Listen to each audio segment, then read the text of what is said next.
House the जोश दोस्तों, स्वागत है आपका अपने मेधावी यूट्यूब चैनल पर। जैसा कि आप लोगों को पता है प्रीलिम्स एग्ज़ाम आ गया है, तैयारी जोर शोर से शुरू कर दीजिए। इसी को देखते हमारी जोश सीरीज़ चल रही है। हम इसमें एमसीक्यूज़ आपको कंप्लीट करा रहे हैं, डेली 20 एमसीक्यूज़ रैपिडली, ठीक है ना। तो इसी को देखते हैं, आइए हम प्रश्न देखते हैं। पहला प्रश्न हम देखते हैं हमारे मध्य प्रदेश पीएससी के लिए, और भी जो मध्य प्रदेश के अदर एग्जाम्स हैं उनमें भी ये बहुत महत्वपूर्ण सीरीज़ है, आपको बहुत काम आने वाली है। पहला प्रश्न जो है कि प्रमुख दर्शन और उनके प्रतिपादक में से कौन सा सत्य है। जो कौन कौन से दर्शन दिए हैं और दर्शन देने वाले, दर्शन का नाम और उसको देने वाले का नाम सही है या गलत, इनमें से जो सही है उसको हमको बताना है। तो पहला है सांख्य दर्शन। तो सांख्य दर्शन जो है किसने, कणाद ने नहीं, कणाद ने नहीं दिया है। सांख्य दर्शन जो दिया था वो कपिल मुनि ने दिया था। किसने, कपिल मुनि ने जो है सांख्य दर्शन दिया था। क्लियर है, मतलब पहला ऑप्शन गलत हो गया। दूसरा हम देख लेते हैं वैश्विक दर्शन, गौतम ने दिया था, गौतम ऋषि ने नहीं। वैश्विक दर्शन गौतम ऋषि ने नहीं दिया था, गौतम ऋषि ने दिया था न्याय दर्शन। क्लियर है, याद रखना आप। तीसरा है मीमांसा दर्शन। जी हाँ, मीमांसा दर्शन जैमिनी ने दिया था। पूर्व मीमांसा जो है वो किसने दिया था, जैमिनी ने दिया था, याद करना, ठीक है। अगला है आपका न्याय दर्शन। तो ये आपको पता है, न्याय दर्शन गौतम ने दिया था और बादरायण ने दिया था आपका उत्तर मीमांसा। क्या है, उत्तर मीमांसा, ठीक है। अगर हम यहाँ भी आपका मीमांसा दर्शन लिखा होता तो बादरायण भी सही हो सकता था, ठीक है। तो उत्तर मीमांसा किसने दिया, बादरायण ने। पूर्व मीमांसा जैमिनी ने। तो इसका जो आंसर इस प्रश्न के हिसाब से होगा वो B is the right answer, ठीक है। चलो अगला प्रश्न देखते हैं। अगला प्रश्न है, निम्न कथनों पर विचार कीजिए। सिंधु घाटी सभ्यता का प्रमुख बंदरगाह लोथल था। ठीक है, बिल्कुल सही है। सिंधु घाटी सभ्यता का जो मुख्य बंदरगाह था, पोर्ट था, वो लोथल था, बिल्कुल सही है, ठीक है। लोथल जो था इंडस वैली सिविलाइजेशन का मेन पोर्ट था। अगला है राखीगढ़ी सिंधु घाटी सभ्यता का बड़ा स्थल है और इनमें से असत्य कौन सा है, इसको हमको चुनना है। फॉल्स जो है हमको चुनना है कि इनमें से फॉल्स कौन सा है। तो देखिए पहला तो सही है, पहला जो है हमारा सही है। दूसरा हम देख लेते हैं राखीगढ़ी। राखीगढ़ी का कुछ कंसेप्ट सही है। राखीगढ़ी जो है भारत में ज्ञात स्थल, जो भारत में नोन प्लेसेस हैं उनमें राखीगढ़ी सबसे बड़ा है। मतलब भारत का सिंधु घाटी सभ्यता का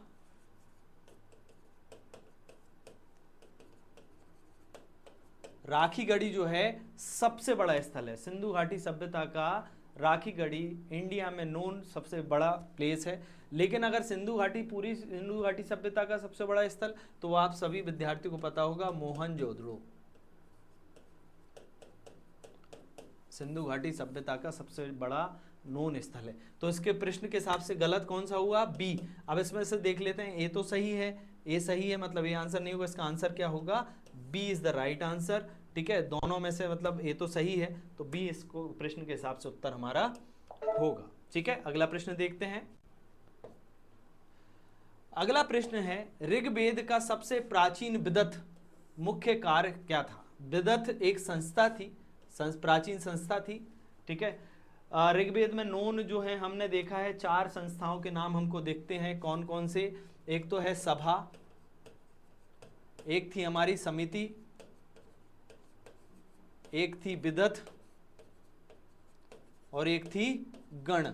ये 4 हमको ऋग्वेद में नाम देखने को मिलते हैं, 4 सभाएं मिलती हैं। सभा समिति का काम होता था राजा के ऊपर कंट्रोल करना, ये हमारे सभा समिति का काम था। विदथ जो थी वो हमारी काम करती थी, सैनिक कार्य करती थी, मिलिट्री के जो कार्य देखती थी, और असैनिक कार्य भी जो है सिविलियन के भी कार्य देखती थी। तो ये इसका आंसर होगा आपका सी इज द राइट आंसर। दोनों तरीके के कार्य जो है, ठीक है, मिलिट्री और नॉन मिलिट्री जो है वो दोनों तरीके सिविलियन लोगों को भी ये देखती थी। तो इसका आंसर होगा हमारा क्या, सी इज द राइट आंसर इस प्रश्न के हिसाब से। अगला प्रश्न देखते हैं। अगला प्रश्न है रत्नीन। रत्नीन जो शब्द यूज किया गया है वो किसके लिए यूज किया गया है। जो रत्नों की खोज करता था, अगर इस तरीके का प्रश्न पूछे तो एमपीपीएससी इस तरीके के प्रश्न में आपको अगर तुक्के भी लगाना हो तो आपको इस तरीके से उसको एलिमिनेट करना होगा। खोजने की देखरेख करने वाला, जो कोई चीज़ रत्न को खोज कर रहा है उसके लिए जो सुपरवाइजर होता था वो नहीं, ये भी नहीं है, ठीक है। उच्च राज्य के पदाधिकारी। देखिए ये सी इसका सही आंसर है। रत्नीन कौन होते थे? रत्नीन होते थे ऐसे लोग जो अपने कानों में रत्न पहनकर रखते थे, अपने कानों में रत्न पहनकर रखते थे। ये उच्च पदाधिकारी होते थे। ये सैनिक या और भी दूसरे क्षेत्रों में जो उच्च पदाधिकारी होते थे उनको क्या कहा जाता था? रत्नीन कहा जाता था। ठीक है ना, याद रखिए सी इसका जो है सही आंसर है। ठीक है, अगला प्रश्न देखते हैं। अगला है चार पुरुषार्थ धर्म अर्थ काम मोक्ष में मोक्ष की अवधारणा कब आई? जब देखिए हमारे अगर आप देखें ऋग्वैदिक काल, इसमें एक ऑप्शन है, ऋग्वैदिक काल में जो हमारे यहाँ तीन जो थे पुरुषार्थ थे, क्या थे? धर्म अर्थ और काम। ठीक है ना, मोक्ष की अवधारणा जो है वैदिक काल में नहीं, मोक्ष की अवधारणा जो आई वो महाजनपद काल में आई।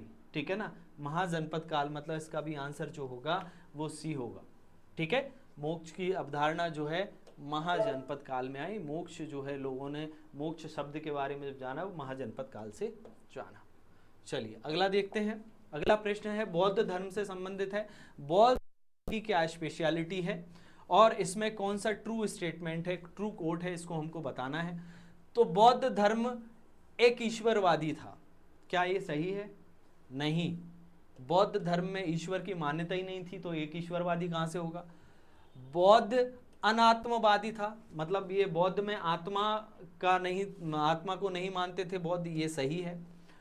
पूर्व जन्म को मानते थे, क्या ये सही है? बौद्ध आत्मा को नहीं मानते थे तो पूर्व जन्म को मानते थे क्या? हाँ, पूर्व जन्म को बौद्ध मानते थे, क्योंकि वो हाँ कर्म प्रधान पर, जैसे आपके कर्म होंगे वैसा आपका अगला जन्म होगा, ऐसा बौद्ध जो है धर्म में माना जाता है। ठीक है, तो इसका आंसर जो है दो, मतलब सेकंड और थर्ड ऑप्शन जो है इसके सही हैं। तो इसका आंसर केवल एक, ये नहीं होगा, एक और दो, जो सी इसका सही आंसर होगा। मतलब 2 और 3 जो कोट हैं वो आपके सही हैं, याद रखना। चलो अगला प्रश्न देखते हैं।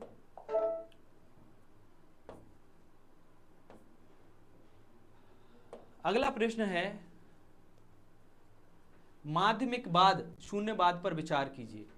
देखिए शून्यवाद के प्रवर्तक कौन थे? नागार्जुन थे, सबको पता है, नागार्जुन को शून्यवाद का प्रवर्तक कहा जाता है। शून्यवाद का संबंध बौद्ध धर्म की हीनयान शाखा से है। देखिए नागार्जुन जो थे, नागार्जुन क्या किसको फॉलो करते थे? बौद्ध को फॉलो करते थे, ये सही बात है, लेकिन वो बौद्ध की हीनयान शाखा को नहीं, महायान शाखा को फॉलो करते थे।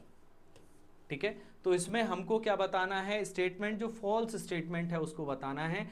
तो इन दोनों में फॉल्स स्टेटमेंट है आपका बी, क्योंकि ये हीनयान शाखा को नागार्जुन फॉलो नहीं करते थे, महायान को करते। तो इसमें आंसर जो होगा वो आपका होगा केवल B. B is the right answer. जो फॉल्स स्टेटमेंट है वो है आपका बी। ठीक है, अगला प्रश्न देखते हैं। अगला प्रश्न है जैन धर्म में त्रिरत्न में से कौन सा शामिल नहीं था? देखिए जैन धर्म में त्रिरत्न है, सम्यक दर्शन, सम्यक आचरण और सम्यक ज्ञान। सम्यक व्यायाम जो है वो त्रिरत्नों में शामिल नहीं है। ये हमारे अष्टांगिक जो मार्ग दिए हैं उनमें हमारा जो है क्या दिया है? सम्यक व्यायाम दिया है। तो सम्यक जो है आपका व्यायाम, इसका जो आंसर है वो गलत है। ठीक है, त्रिरत्न में शामिल नहीं है। अगला प्रश्न देखते हैं। अगला क्या है? सातवाहनों की राजधानी क्या थी? देखिए सातवाहनों को क्या बोला जाता है? अगर आपने सुना हो आंध्र सातवाहन। ठीक है, तो आंध्र सातवाहन जो थे वो हमारे दक्षिण से संबंधित थे। अमरावती जो थी इनकी कैपिटल थी। क्या थी? इसका आंसर क्या होगा? A is the right answer. Amravati जो है इनकी कैपिटल थी, सातवाहनों की कैपिटल थी। आपको पता है सातवाहनों ने ही कांच के सिक्के चलाए। ठीक है, याद रखना। चलो अगला प्रश्न देखते हैं। अगला प्रश्न है शक राजा और उनके क्षेत्रों को हमको मिलाना है। देखिए ये बहुत महत्वपूर्ण प्रश्न है। तक्षशिला पर किसने राज्य किया? तो तक्षशिला पर किसने फाउंडेशन रखी शक डायनेस्टी की? तो माउस ने रखी। ठीक है, मतलब ए का ए हमको मिल जाता है।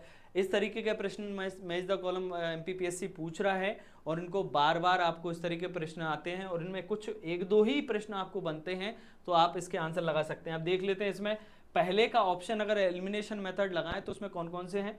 पहला देखिए तक्षशिला का ए आ गया, तो मतलब इसमें हमको दो ऑप्शन देखने को मिलते हैं, एक तो ए वाला और एक डी वाला।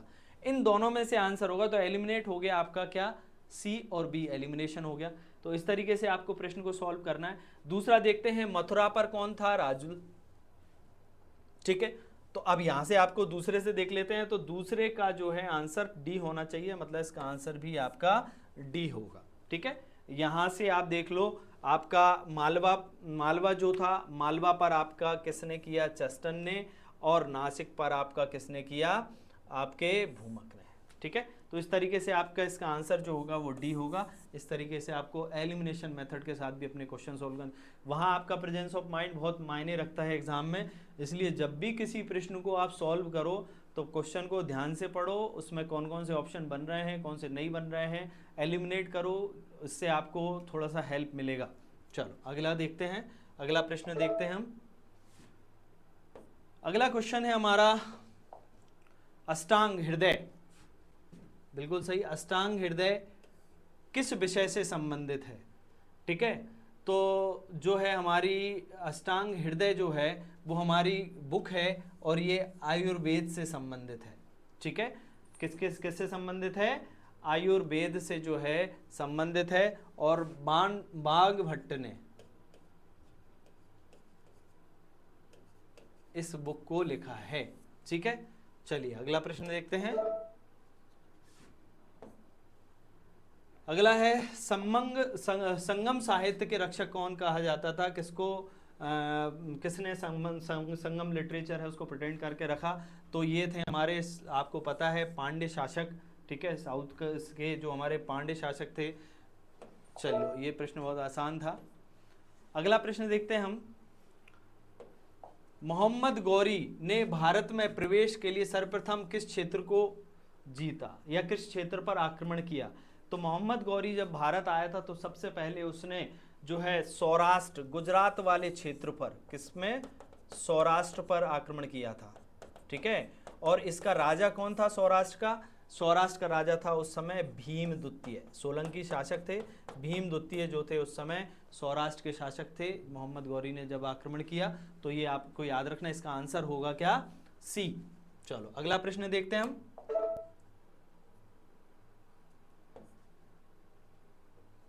अगला प्रश्न है, औरंगजेब ने चित्रकला पर प्रतिबंध लगा दिया था। पहला है, इसका हमें दूसरा ऑप्शन दिया, औरंगजेब को कला पसंद नहीं थी। एक तरीके से, इस तरीके से हम देख सकते हैं कि औरंगजेब को चित्रकला पसंद नहीं थी, इसलिए उसने अपने साम्राज्य में कला पर बैन लगा दिया था। नहीं, तो ये तो सही है कि उसने बैन लगाया था, लेकिन उसको पसंद नहीं थी इसलिए नहीं। उस समय जो था कि उसमें इकोनॉमिक क्राइसिस आ गए थे औरंगजेब के टाइम पे, इसलिए उसने क्या कर दिया था, चित्रकला को जो है, पेंटिंग को क्या कर दिया था, बैन कर दिया था। तो इसका हम देख लेते हैं, ए और आर दोनों सही हैं, नहीं, बिल्कुल सही नहीं है। ए और आर दोनों सही हैं, किंतु आर ए की व्याख्या, ये भी गलत है। ए सही है किंतु आर गलत है। इसका जो आंसर होगा वो सी इज द राइट आंसर। ठीक है, सी आंसर होगा आपका, कि औरंगजेब ने कला पर बैन लगाया था, ये तो सही है, लेकिन उसको पसंद नहीं थी इसलिए नहीं, वो इकोनॉमिक क्राइसिस से, इसलिए उसने उसको बैन किया था। चलो आगे देखते हैं अगला प्रश्न। अगला प्रश्न है, निम्न मुस्लिम बादशाहों में से किसने मूल नियंत्रण पद्धति पहली बार लागू की। ठीक है, देखिए अगर आपको कभी भी जो है मार्केट पॉलिसी की बात आती है सबसे ज़्यादा, तो आज भी हम एक व्यक्ति को याद करते हैं, किसको, अलाउद्दीन खिलजी। ठीक है, अलाउद्दीन खिलजी बोले ने दहशाल पद्धति लाया, और मूल्य नियंत्रण जो है उन्होंने मार्केट में किसी चीज़ का प्राइस ज़्यादा ना हो। ठीक है, जैसे हमारे यहाँ आज हो जाते हैं कि टमाटर जो है हाई हो जाता है ना, प्याज जो है वो तो हाई हो जाती है, ऐसा पहले नहीं होता था। अलाउद्दीन खिलजी के टाइम पे सबसे पहले उसने जो है वैल्यू पे कंट्रोल करने का प्रयास किया था। चलो अगला देखते हैं। अगला प्रश्न है हमारा, निम्न से किस शासक ने सर्वप्रथम, शासक है ये, ठीक है ये गलत लिखा है, किस शासक ने सर्वप्रथम जजिया कर समाप्त किया था। ठीक है, तो जजिया कर जो है अकबर ने समाप्त किया था। ठीक है, याद रखिएगा, जजिया कर ऐसा कर होता है जो धार्मिक रूप से लगाया जाता है, ठीक है। और इसको समाप्त करने वाला जो पहला शासक था, धार्मिक यात्राओं पर जो कर लगता था उसको जजिया कर कहा जाता था, और इसको समाप्त करने वाला शासक था अकबर। उसने अपनी धार्मिक सहिष्णुता को प्रदर्शित किया और उसने एक और नया धर्म चलाया जिसका नाम था दीन इलाही, सभी धर्मों को, जिसमें सभी धर्मों के विद्वानों को इसमें जगह दी गई थी, याद रखना। चलिए अगला देखते हैं, अगला प्रश्न। अगला है दो अप्पा या सिंह अप्पा प्रथा किसने शुरू की। देखिए पहले तो ये प्रथा क्या होती थी, दो अप्पा सिंह अप्पा प्रथा ये होती थी कि घोड़ों के साथ जो है एक्स्ट्रा, हमारे जब कभी युद्ध की ज़रूरत पड़ती थी तो मनसबदारों को ये रखना पड़ता था। कुछ मनसबदारों को दिया जाता था कि दो अप्पा प्रथा को फॉलो करें, कुछ मनसबदार जो है सिंह अप्पा को फॉलो करें। किसी में एक टुकड़ी रखी जाती थी और किसी में दो घोड़े रखे जाते थे। और ये प्रथा की शुरुआत जो है वो जहांगीर के समय पर की गई कि मनसबदारों को दो अप्पा या सिंह अप्पा को फॉलो करना पड़ेगा, ठीक है। तो चलिए इसका आंसर होगा बी, याद रखना। अगला प्रश्न है हमारा, अलाई दरवाजा किस विश्व रियासत स्थल में है। देखिए अलाई दरवाजा सबसे पहले हम देख लेते हैं, हुमायूं के मकबरे के पास नहीं, हुमायूं का मकबरा जो है गुलबदन बेगम ने बनवाया था, तो ये नहीं, ठीक है। महाबोध मंदिर के समूह के पास नहीं। ये अलाई दरवाजा जो है वो कुतुब मीनार परिसर में है और इसका निर्माण जो है अलाउद्दीन खिलजी के द्वारा करवाया गया था, ठीक है। अलाई दरवाजे का जो निर्माण किसके द्वारा करवाया गया था, अलाउद्दीन खिलजी का। और कुतुब मीनार का जो निर्माण जो है कुतुबुद्दीन ऐबक ने शुरू किया था और इल्तुतमिश ने इसको कंप्लीट किया था, तो याद रखना, ठीक है। और इसका आंसर जो होगा वो सी इज द राइट आंसर। अगला प्रश्न देखते हैं। अगला क्वेश्चन है हमारा, सही पेयर हमको मैच करना है, कौन सा संबंध किससे है सुमिलित करना है। रानी दुर्गावती गोंडवाना से, चांद बीबी गोलकुंडा से, उदय सिंह मेवाड़ से, मतलब इसके तीनों जो है मैच द कॉलम सही हैं। ए और 2, बी 1 और 3 नहीं, इसका आंसर होगा डी ऑल ऑफ देम, ठीक है। तो ये सही तरीके से मिल रहे हैं, ये तो बच्चे जो है आराम से इसको क्वेश्चन को सॉल्व कर सकते हैं। अगला प्रश्न देखते हैं। अगला प्रश्न है, हुमायूं की जीवनी किसके द्वारा लिखी गई, ठीक है। जो बायोग्राफी लिखी गई हुमायूं की, कि हुमायूं ने अपना जीवन कैसे जिया, ये किसने लिया, तो ये उनकी बहन थी गुलबदन बेगम। ये आंसर जो है इसका डी आंसर होगा, बहन गुलबदन बेगम के द्वारा जो है हुमायूं की जीवनी लिखी गई, ठीक है। तो इस तरीके से हमारे 20 क्वेश्चन कंप्लीट होते हैं। इसी तरीके से ये सीरीज चलती रही है, देखते रहिए। Thank you very much, all the best.